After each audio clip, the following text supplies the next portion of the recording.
gaucho malo, alzado y matrero. Una voz poética inconfundible. ¿Dónde está Fierro? ¿Dónde está Fierro? ¿Dónde está Fierro? El Martín Fierro es el texto más celebrado de la literatura argentina. Se trata de una historia contada en 2 poemas.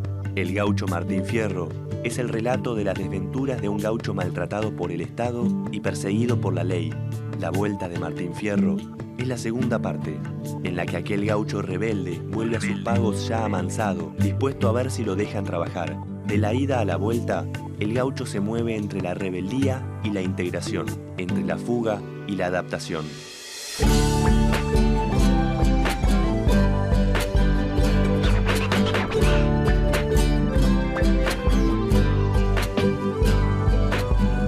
Capítulo de hoy.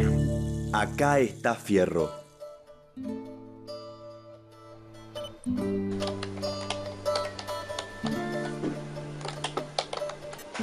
Desde hace más de un siglo, el Martín Fierro ha ayudado a construir la memoria común de los argentinos. Libro y personaje son parte de nuestra identidad.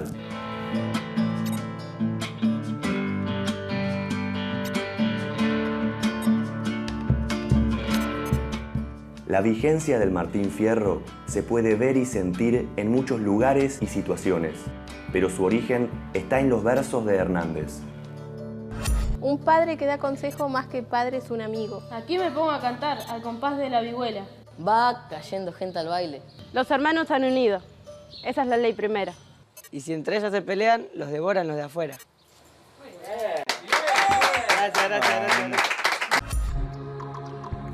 Durante las diferentes guerras y luchas civiles que se dieron en la Argentina, los hombres de ciudad convivieron con los hombres de campo y se identificaron con ellos. De ese encuentro surgió la poesía gauchesca, el primer género original de la literatura rioplatense.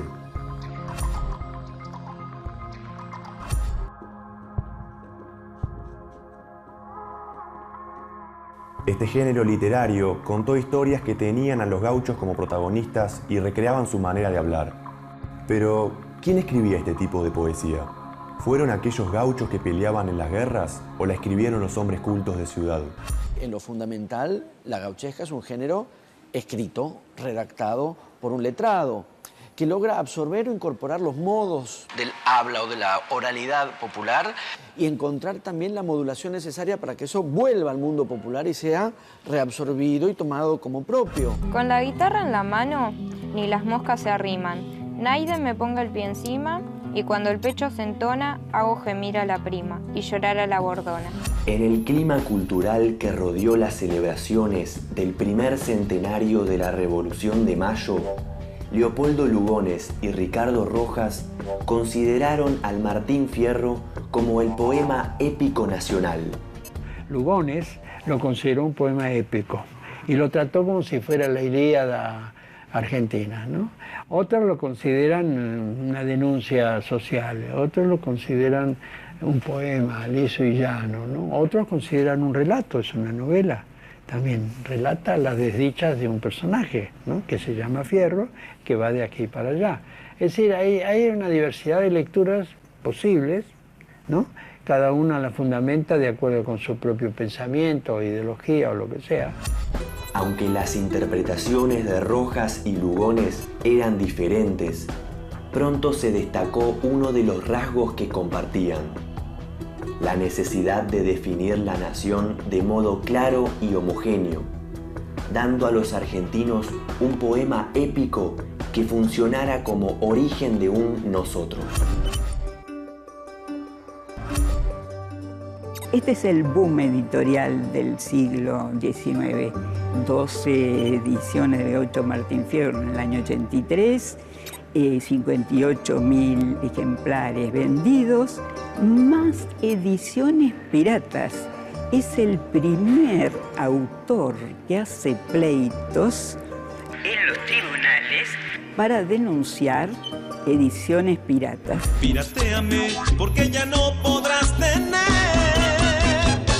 original. En los ámbitos urbanos, el Martín Fierro se vendía en imprentas, librerías, casas de comercio y kioscos. En el ámbito rural, el poema se difundió en las pulperías y almacenes de ramos generales que sembraban la pampa bonaerense y el litoral. Allí comenzó el éxito del gran libro argentino. Estos lugares no eran solo espacios en los que los gauchos bebían, apostaban y se retaban a duelo. También eran lugares destinados a las reuniones sociales, en donde muchos analfabetos se acercaron por primera vez a la palabra escrita. Que cante todo viviente, otorgó el Eterno Padre. Cante todo el que le cuadre como lo hacemos los dos, pues solo no tiene voz el ser que no tiene sangre. Martín Fierro es un gaucho que se define como cantor, y el tema del canto es central en los versos de José Hernández. El poema tiene una estructura de recitado, una sola voz, la de Fierro, canta desde el primer verso. Fierro todo el mundo canta. No hay nadie que no cante.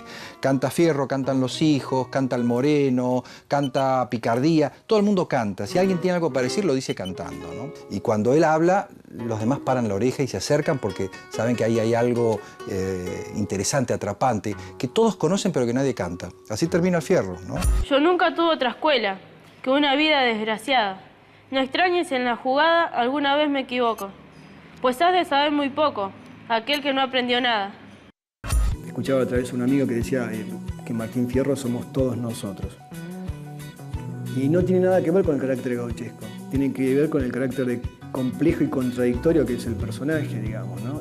Es un personaje que por un lado tiene una familia estructurada, convencional, es obediente en el trabajo, y luego reniega de aquello mismo y quiere ser un hombre libre y quiere recorrer la pampa sin que lo estén controlando. Y se adelanta siempre huyendo, siempre pobre y perseguido. No tiene cueva ni nido, como si fuera maldito. Porque el ser gaucho, barajo, el ser gaucho es un delito. Pero Martín Fierro es alguien que deserta y mata y consigue ser con esto entendido como un personaje profundo de la vida popular. Nadie hace la apología de un asesino y de un desertor necesariamente. Y sin embargo, si se la hace de Martín Fierro es porque es aquel personaje inocente, inocencia en sus actos, que comete los peores actos, que serían reprobables en el Código Penal, pero los comete porque es la ley la que lo persigue. Es una ley que en vez de ser tal, es la enemiga de los hombres justos. Por lo tanto, el hombre justo, al estar fuera de la ley, aun siendo un criminal, puede seguir siendo un hombre justo. Las leyes tienen una doble función. Por un lado sí que hay una intención de disciplinar, homogeneizar, pero yo creo que tiene una pretensión, hasta el día de hoy, precisamente la contraria, de excluir, de señalar un hasta acá, una frontera que delimita el que está afuera, que no va a ser incluido. Y dejan del otro lado ese sujeto que es peligroso. El gaucho aparece como el vagabundo y como el sujeto peligroso. Por eso toda esa construcción del derecho penal peligrosista tiene que identificar ese sujeto peligroso que es el que va a estar constituido en objeto de las medidas de represión. No tiene que ver con protegerlo, con ser un sujeto de esos derechos, es un objeto a reprimir. Un gaucho que fue arriado, que fue llevado a la frontera, un gaucho que no se le dio armas, no se le dio ropaje, un gaucho que fue estaqueado. Y sepan cuántos escuchan de mis penas el relato, que nunca peleo ni mato, sino por necesidad, y que a tanta adversidad solo me arrojó el maltrato. La obra popularmente conocida como El Martín Fierro consta de 2 poemas escritos con 7 años de diferencia. La ida es de 1872, la vuelta es de 1879, y si bien las 2 partes componen en definitiva un único libro, y nuestro libro canónico está hecho de las 2 partes, no correspondería designar una misma finalidad para una parte y para la otra, porque son bastante diferentes entre sí. Para la ida, la finalidad preponderante, uno podría decir, porque nunca hay una sola finalidad, es claramente un texto de protesta, es un texto escrito para señalar y denunciar los abusos que los gauchos estaban sufriendo en cuanto a sus condiciones sociales, sus condiciones de trabajadores y fundamentalmente también sus condiciones en el ejército. El texto de 1879 es mucho más proclive a un apaciguamiento y a una integración, y si se quiere, ahí donde el texto del 72 era un texto de agitación, el del 79 es un texto de sosiego y de conformidad, por no decir de resignación, y quizás correspondería decir de resignación. Entre la ida y la vuelta, Hernández y Fierro han pasado de la guerra y el desafío a los consejos de unión. ¿Dónde habrá quedado Fierro después de tantas idas y vueltas? ¿Entre los males que lo rodean en el desierto o en los consejos de buena fe que nos brinda con su canto? Está en casi todos lados. Es un clásico porque lo volvemos a leer. También porque nos referimos a él sin leerlo. Y si permanece en nuestra memoria colectiva, es porque sus versos y sus ideas todavía siguen dando que hablar al argentino más profundo que hay en nosotros. Así termina Fierro. Pero ponga su esperanza en el Dios que lo formó, y que me despido yo, que he relatado a mi modo males que conocen todos, pero que Naides cantó. Chan, chan. Sí.